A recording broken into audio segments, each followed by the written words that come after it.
yang berkesinambungan. Dan kemudian juga dengan pembelajaran yang Quran ya. Sungguh di sana dibutuhkan kedekatan hati dan juga secara emosi. Nah, Bapak Ibu sekalian yang dirahmati Allah ya. Nah, itu ya hal-hal yang apa ya sungguhnya ya sangat dibutuhkan. Namun Bapak Ibu sekalian kita menyadari bahwa ya, pandemi COVID-19 ini ya itu ya merupakan takdir Allah ya yang kita sebagai umat Islam ya bagaimana tadi mungkin yang sempat saya sampaikan ya insya Allah ya semuanya itu baik bagi kita semuanya karena juga kemudian banyak hal yang menjadikan kita tantangan untuk menjadi lebih baik dan kondisinya juga terjadi secara global ya juga sangat mempengaruhi di dalam kehidupan kita ya baik di dalam pola hidup ya kebersihan dan sebagainya terkecuali juga bagi anak-anak ya yang kalau di Indonesia sekitar 80 juta anak Indonesia nah itu ya termasuk mungkin yang paling rentan di dalam dampak ya ataupun kemudian baik secara langsung ya ataupun kemudian nanti juga secara tidak langsung.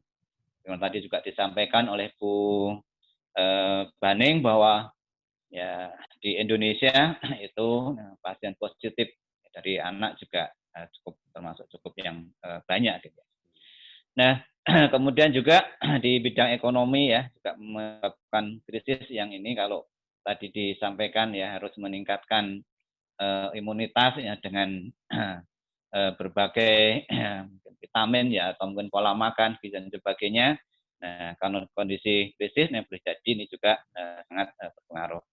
Pun demikian terhadap pembelajaran ya yang boleh jadi juga selama ini ya pembelajaran bagi anak-anak ya itu orang tua ya banyak menyerahkan mungkin ke sekolah ya nah, ini juga tentunya menjadi persoalan bagi orang tua termasuk juga ya krisis keamanan dan juga pengasuhan terhadap anak gitu ya. Tetapi ya Bapak Ibu sekalian yang dirahmati Allah ya bahwa ini juga merupakan takdir yang terbaik ya bagi Allah ya. Nah yang perlu ya juga kita nanti bersyukur sehingga kemudian kita juga bisa memaksimalkan di dalam kita berkreativitas termasuk di dalam pendidikan ya di dalam kehidupan kita ini. Nah, oleh karena itu saya ataupun kita mencoba ya menyusun ketika nanti ya sekolah ya boleh dibuka di era kenormalan yang baru. Nah, beberapa hal yang menjadi pertimbangan ya ataupun menjadi teman bagi kita semua begitu ya. Dari diantaranya ya bahwa hasil dari polling ya terhadap wali itu ya, sebanyak 56% itu setuju dengan pembelajaran yang online namun juga dimodifikasi ya atau kita menyebut dengan istilah semi online ya. Nah kemudian kalau di sekolah ya SIT gitu ya, nah itu ya alhamdulillah ya guru yang kira-kira berusia di atas 45 tahun ya itu ya kurang lebih sekitar 10% ya. Nah yang ini tentunya juga menunjukkan bahwa 90% guru ya nanti relatif ya mudah-mudahan nanti bisa insya Allah aman untuk kemudian belajar atau bekerja di luar rumah dengan sistem shift ya misalnya ya. Nah kemudian juga ya domisili ya siswa-siswa ya nah itu kan tersebar di berbagai kecamatan ya dan secara sistem online full itu banyak kesulitan sebagaimana juga disampaikan oleh Bapak Arif ya. Nah, kemudian juga ya banyak ya orang tua ya atau sekitar 85% nih orang tua atau wali ini yang ya mereka bekerja di sektor formal ya yang sejak ya kenormalan baru ya ataupun ya mungkin sekarang sudah ada yang mulai itu mereka juga masuk kerja ya dengan model shift dan sebagainya sehingga ya menjanjikan anak-anak nah itu juga secara pendampingan di rumah nah ini harus kemudian dipikirkan. Nah, Bapak sekalian yang dirahmati Allah, nah, oleh karena itu kita mencoba ya membuat ya merancang ya model pembelajaran ya sekolah Islam terpadu di Kulon Progo yang nanti akan kita terapkan yang mudah-mudahan nanti juga bisa menjadi bahan ya bagi kita semua ya yang terbaik bersama-sama sehingga harapannya nanti kegiatan pembelajaran nah, itu nanti bisa berjalan dengan baik. Nah, ada ya beberapa model ya nanti yang kita coba usulkan ya ataupun yang coba akan kita rancang. Nah, di antaranya ya itu nanti ada ya tatap muka ya, kemudian juga PJJ atau BDR ya, belajar di rumah. Nah, termasuk nanti dengan cara ya guru kunjung atau home visit ya, guru mengunjungi anak di rumahnya atau ya mungkin kelompok anak gitu ya. Nah,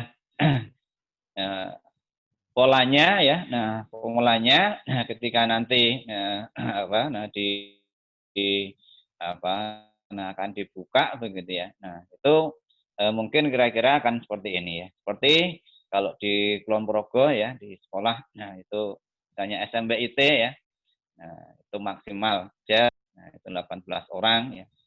Kemudian 2 hari tatap muka ya, 4 hari PJJ ya, sehari libur ya. Kemudian nanti ada guru yang mengunjungi. Dan juga nanti yang SD ya atau MI ya, itu 2 hari ya, tatap muka ya, 4 hari PJJ ya atau ya, BDR, kemudian 1 hari libur ya. Nah, dan juga nanti ada guru kunjung. Dan yang KB atau TK ya, sehari PTM gitu ya. Kemudian 4 hari PJJ ya, 1 hari libur, dan juga nanti ada guru yang mengunjungi ke rumahnya. Nah, Bapak sekalian yang dirahmati Allah ya, sebagai contoh ya, ini ya jadwal ya pengaturan kelas ya. Misalnya di kelas 1 ya, kelompok ya 1 ya, nanti ada 14 anak ya. Nah, kemudian yang berikutnya nanti kelompok 2 ya ada 14 anak. Jadi 1 rombel ya. Nah, nanti dibagi ya 2 kelompok ya.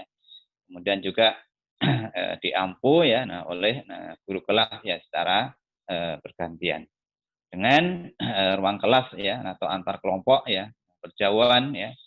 Kemudian juga aktivitas-aktivitas yang dilakukan ya, misalnya ada makan atau sholat, itu pun nanti berganti antar kelompok ya, menghindari kerumunan dan tentunya kita harus memaksimalkan ya ataupun ya melaksanakan secara ketat ya protokol kesehatan itu. Yang dengan sistem ini ya harapannya nanti ya kegiatan pelajaran bisa berjalan. Nah, Bapak sekalian yang dirahmati Allah, nah ini contoh jadwal ya. Misalnya kita jadwalkan dari jam 8 ya sampai 12 dengan berbagai kegiatan yang ada. Ya, ada ya kita memastikan bahwa anak yang sekolah ya, nah, itu ya harus betul dalam kondisi sehat dan itu pun tentunya nanti dengan kerelaan ya orang tua dan sebagainya artinya tidak ada kemudian paksaan. Kemudian ya ada ya penyiapan ya anak ya, kemudian pembelajaran ya, pembiasaan ataupun ya protokol kesehatan terkait dengan cuci tangan ya, kemudian pembelajaran Quran ya, cuci tangan dan makan siang, wudhu, dan kemudian sholat dan kemudian di kegiatan pulang persiapan pulang sekolah.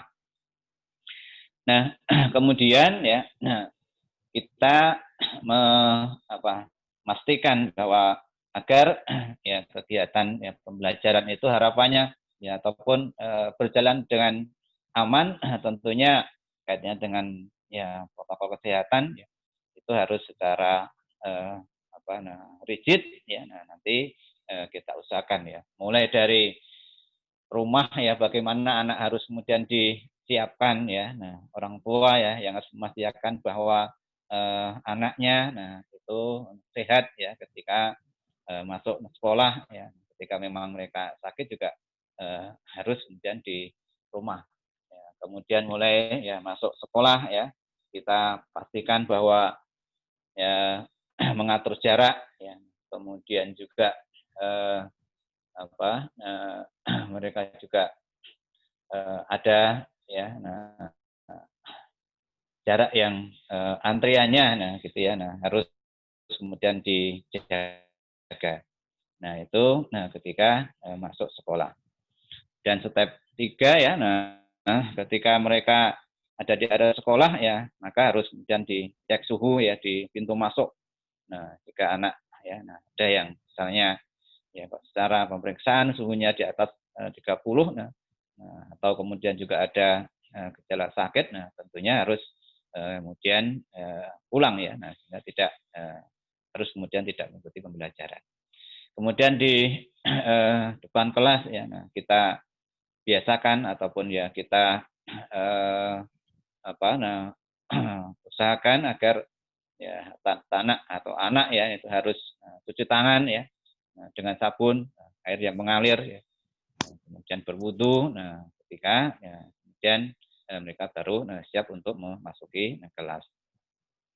Nah di dalam kelas pun ya, harus kemudian diatur jarak ya tempat duduknya ya, jarak ya antar meja dengan jarak misalnya ya, kalau sesuai anjuran itu kan minimal ya 1,5 sampai kemudian 2 meter ya. Kemudian juga anak ya, itu dipastikan ya memakai masker ya. Kemudian juga ini memakai itu kalau kita lihat ada face shield atau ya. Nah, kemudian juga menjaga jarak ya. Ya. Kemudian mungkin tidak ada jam istirahat, karena kalau ada jam istirahat ya mungkin juga ya anak akan bermain dan ya tentunya ini untuk menghindari ya kerumunan. Nah kemudian ketika anak-anak ya sholat ya atau ya ibadah, nah itu pun harus membawa ya, alat sholat sendiri ya, menjaga jarak, tempat sholat yang terpisah ya antar kelompok gitu ya. Dan kemudian memastikan ya sudah sampai waktunya ya, termasuk nanti ya ketika kepulangan ya, nah itu memastikan bahwa anak tidak kemudian berkerumun ya, atau ya tentunya ini harus bersama dengan orang tua juga harus mensupport ya, bahwa mereka harus segera menjemput ya putranya. Nah kemudian Bapak Ibu sekalian, tentunya juga di sekolah ya, itu terus kemudian menyiapkan ya, ataupun ya tentunya ini yang harus menjadi ya minimal yang harus kita siapkan ya, alat ya, termogan yang dia gitu ya, kemudian tempat cuci tangan yang dilengkapi dengan sabun ya, kemudian ruang kelas yang diatur ya, berjauhan ya, kemudian juga adanya ya snack ya, dan juga makan yang kemudian ya anak-anak tidak perlu harus berkerumun. Kemudian juga ya terdapat guru kelas dan guru Quran yang berbeda sebagai pengampu kelompok yang harapannya nanti lebih efektif. Nah, Bapak-Ibu sekalian yang dirahmati Allah, ya, ini beberapa hal ya yang dapat saya sampaikan ya, dan mudah-mudahan kita berharap bahwa nanti ya, anak-anak kita ya itu mereka tentunya ya, tetap bisa belajar.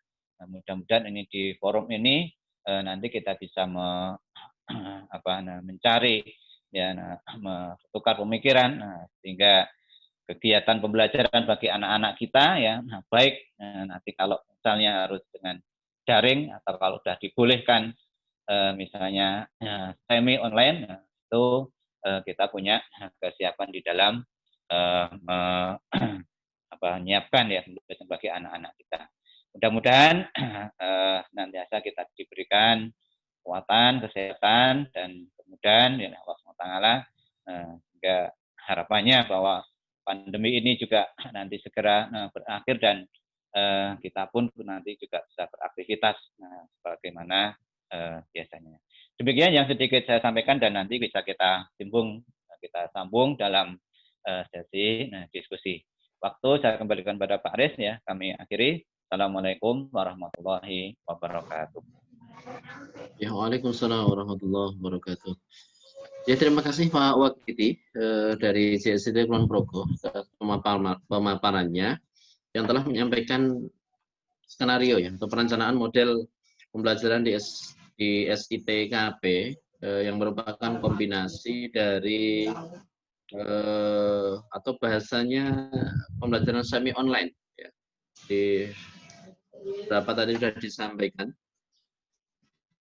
Misalnya skenario di tingkat SMP dan SD itu dengan 2 hari tatap muka seperti 4 jam dan jarak jauh atau BDR ditambah dengan guru kunjung atau home visit, dan tentu ini dengan memperhatikan protokol kenormalan baru atau protokol pencegahan COVID-19. Dan alhamdulillah Bapak Ibu kita masih ada sesi tanya jawab atau diskusi setelah ini, dan untuk narasumber yang masih bergabung, Bu Baning masih bergabung dengan kita dari Dinas Kesehatan, dan untuk Pak Kadinas Dikpora, tadi Pak Arief mohon izin mendahului karena ada agenda mendadak dan sedang dalam proses digantikan oleh Pak Dian dari Dikpora bagian perencanaan. Selanjutnya kita sambung dengan, karena waktu sudah semakin mendekati waktu zuhur, Bapak Ibu, kita sambung dengan diskusi. Monggo bagi yang ingin menyampaikan atau ingin bertanya kepada narasumber atau menyampaikan usulan atau saran sebagainya, kami persilahkan dengan mungkin kalau saya amati banyak yang tidak menghidupkan videonya, mungkin bisa dihidupkan videonya. Kemudian bagi yang ingin bertanya atau menyampaikan usulan atau ingin ya menyampaikan idenya, wawasannya, bisa dengan mengangkat tangan atau dengan menggunakan apa ya di fasilitas dari pertama dari Pak Sukendar Pak Kendar tadi mengangkat tangan dari Pak Kendar, monggo operator bisa dihidupkan itu apa namanya mic-nya masih mic-nya masih mute masih Semoga Bu operator mic-nya atau dari Pak Kendarnya bisa menghidupkan mic-nya di sebelah pojok kiri bawah. Pak Sukendar bisa buka audionya. Audionya Pak di pojok kiri bawah layar. Karena kami tidak bisa mendetek kalau yang nggak pakai nama masuknya. Pak Kendar. Pak Kendar di layar panjenengan di pojok kiri bawah itu ada apa namanya audionya, bisa di unmute dulu. Tanda mute. Lagi tidur lagi. Gak gelang. Pak Kendar namanya apa ya? Nggak bisa. Nggih, sudah. Doa. Oh, doa. Nggih, Nggih. pakai sudah. Doa. Oke, monggo Pak. Monggo Pak Kendar. Assalamualaikum warahmatullahi wabarakatuh. Waalaikumsalam warahmatullahi Terima wabarakatuh. kasih. Saya bisa disebutkan nama dan perwakilan dari mana? Karena mungkin beberapa Oh, narasumber iya. belum periksa tentang Bapak. Monggo Bapak. Nggih, alhamdulillah. Nama Bapak Sukendar dari Wali Aisyah dari MI Ibnu Mas'ud kelas 2 Mawar. Nggih. Ini sedikit masukan saja dan nanti untuk mungkin tambahan waktu di sekolah ya untuk para siswa mungkin kaitan dengan menjaga imunitas ya, Pak.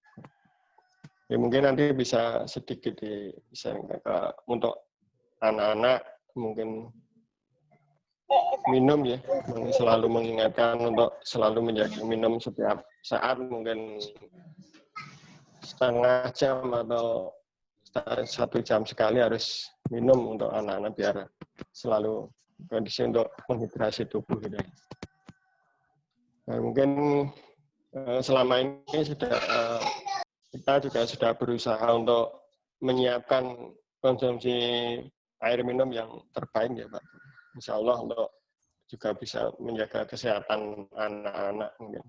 Ini selalu saya sempatkan ya Insya Allah.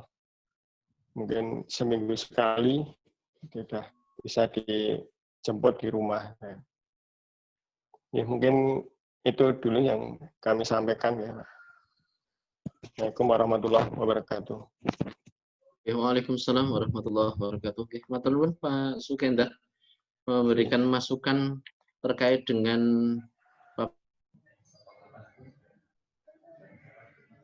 anak untuk diingat Selalu perbanyak minumnya. Perbanyak minum, Gek.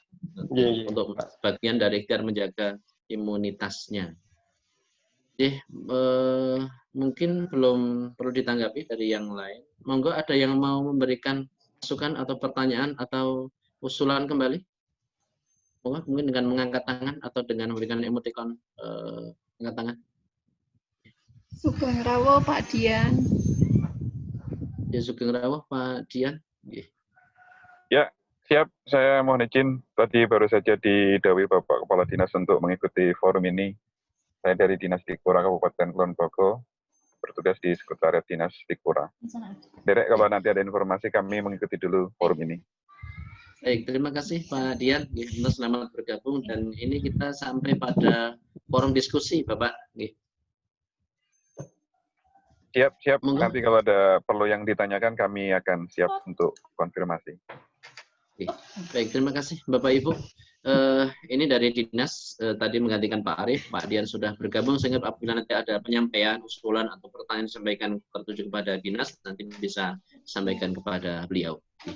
Monggo Bapak Ibu yang lain, adakah yang kembali memberikan pertanyaan atau usulan atau masukannya? Pak Wahid. Iya. Assalamualaikum Mbak Nur Wahid. Kemudian setelah Pak Wahid, siapa? Pak Wahid dulu. Pak Wahid dulu, monggo Pak Wahid. Assalamualaikum warahmatullahi wabarakatuh. Waalaikumsalam warahmatullahi wabarakatuh. Mohon maaf terlambat masuk sekolah juga. Ya, Pak. Oke, saya sedang mengikuti yang sesi pertama dan kedua. Yang saya cermati tadi dari CSIT, Pak Wakidi. Ada beberapa hal yang perlu kita sampaikan. Saya sebagai dari mana ya? Komite ya. Saya dari komite terkait dengan mau dibukanya sekolah kembali, mungkin semi online atau mungkin ada juga yang mengendaki full, artinya full masuk dan sebagainya. Barangkali juga nanti karena ini berkaitan dengan nyawa orang, ya, nyawa siswa dan sebagainya, perlu kita dengarkan juga. Yang pertama itu adalah saran dari Ketua Dokter Anak. Ya, Nah, Ketua Dokter Anak sebenarnya sudah menyarankan bahwa sekolah hendaknya dibuka paling tidak di awal 2001. Nah, tampaknya pemerintah tidak melihat ada tanda-tanda tanda-tanda ya mana bahaya dan sebagainya, sehingga mau dibuka di awal tahun ajaran baru ini atau bagaimana. Itu sebagai bahan pertimbangan itu. Jangan-jangan nanti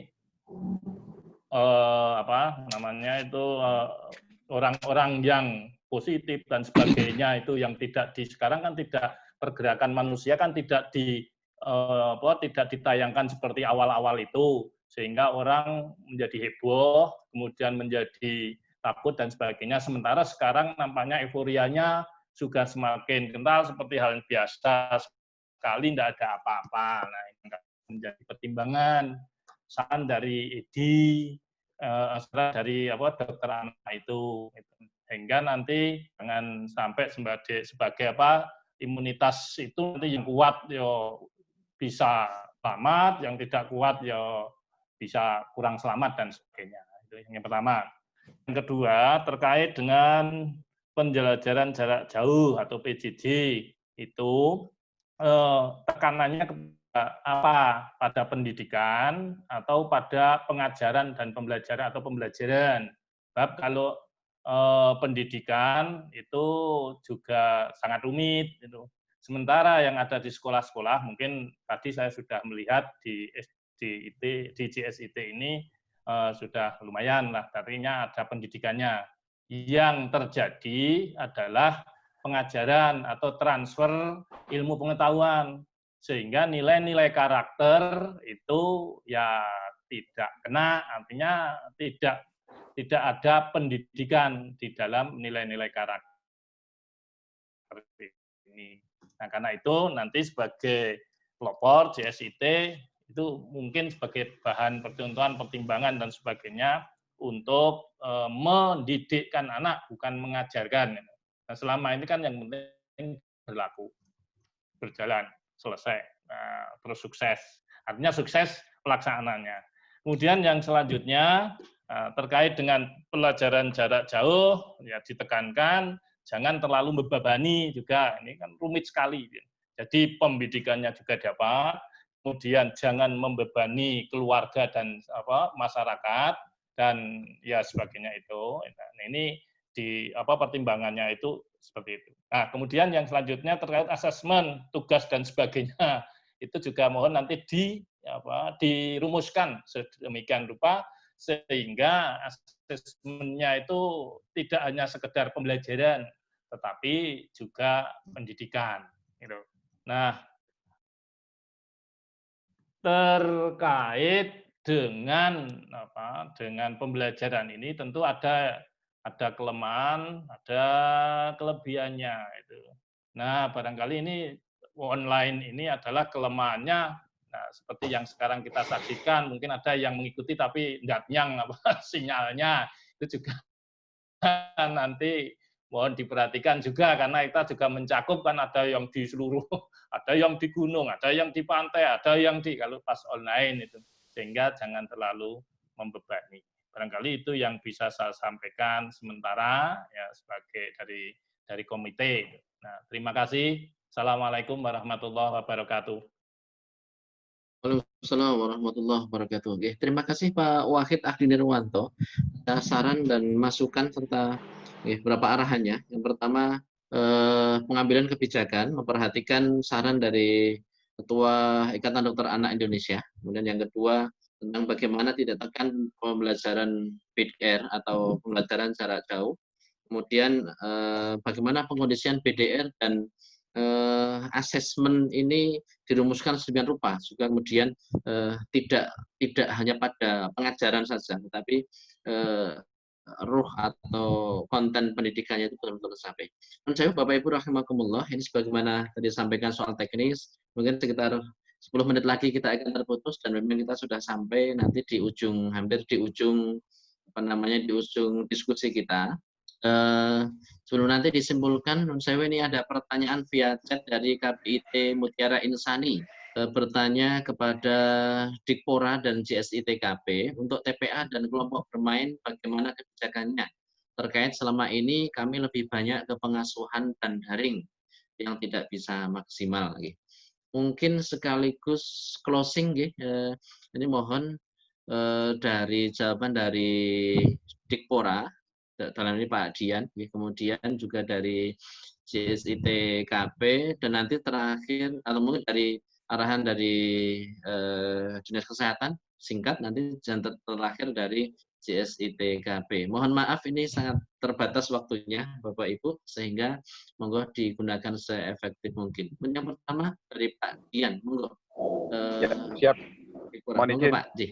Ya, mohon izin. Assalamualaikum warahmatullahi wabarakatuh. Waalaikumsalam warahmatullahi wabarakatuh. Karena usia pada PAUD, khususnya pada anak-anak di bawah usia TK, ada kelompok bermain, ada PPA, ada SPS, dan kami melihat di usia tersebut adalah usia paling riskan terkait dengan posisi saat ini kita di pandemi COVID ini. Kami menyampaikan saran masukan ke forum ini bahwa setiap aktivitas anak itu melihat kemampuan anak. Ada anak yang mungkin sangat mampu ketika dengan mengalami berbagai masalah komunikasi, kesehatan, dan yang lainnya. Ketika saat ini memang fokus pada daring atau pembelajaran jarak jauh online, tentu fokus keluarga lebih besar dibandingkan ke lembaga pendidikan atau keluar dari lingkup rumah. Sehingga sekali lagi ketika ada Bapak Ibu pengelola KB, pengelola lembaga yang notabene nanti di lingkup usia-usia tersebut mempertimbangkan protokol kesehatan lebih maksimal. Sekali lagi, yang rentan adalah usia-usia yang sangat muda, anak-anak khususnya, ataupun usia-usia di atas 50 tahun.